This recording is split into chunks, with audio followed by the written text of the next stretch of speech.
the basic way to dethrone money and mammon is generosity. It's giving. Because most ways we use money give us control and safety, but giving releases control. By definition, when you give, you no longer have control. Giving is risky. By definition, when you give, you're giving up some store of value you could have held on for some other use, and you're just saying, I release it. It is the basic detox activity.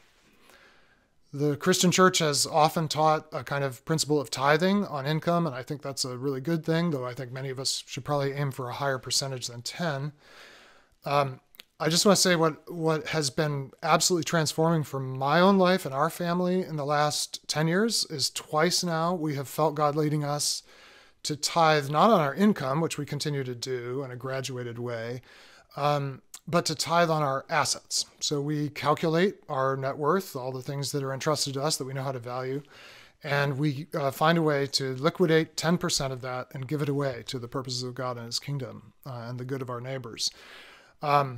I will tell you, I don't know if you've ever tried this. If you try it, first, it is incredibly hard to pull the trigger in that way. It feels really risky in a way that tithing on your income doesn't, because you kind of know that income's coming in. But this store of assets I have, I mean, this is my store for the future. This is my promise of security for the future, of options for the future. And 10% is enough to hurt, at least for us. And once you do it, the joy and freedom you feel with relation to money is just unbelievable. It has been the thing that has just truly emptied me, especially having done it twice now in the last 10 years, just emptied me of the fear and love of money, as near as I can tell in my life. It's just gone. It's just not part of my anxieties. And instead, I'm joyfully anticipating the next time I get to give away this level, at this level in my life. The second detox move, so generosity is the first. The second would be something I'm not really going to model here so directly, but it's transparency. If we were together in person, and I do this with many, many groups, some of you have been part of it, and I do it with many individuals, rather than just talking about our family's generosity in percentage terms, I would put up graphs and tables that have numbers on them. They show you how much we make in a given year, our family, our household, how much we have been entrusted with, our net worth, how that's changed over time, how we've given, how we've spent, how we've saved, all with real numbers.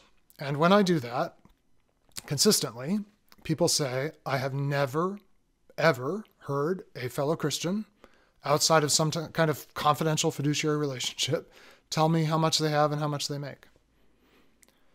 Brothers, sisters, this should not be so.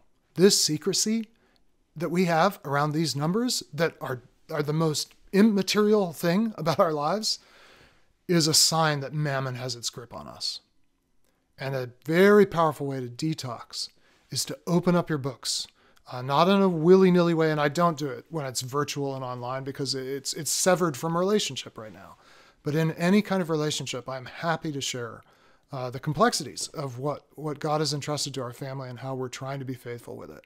Why is this not normal in the Christian community? Because we are trying to serve God and money. We're trying to serve God and mammon at the same time.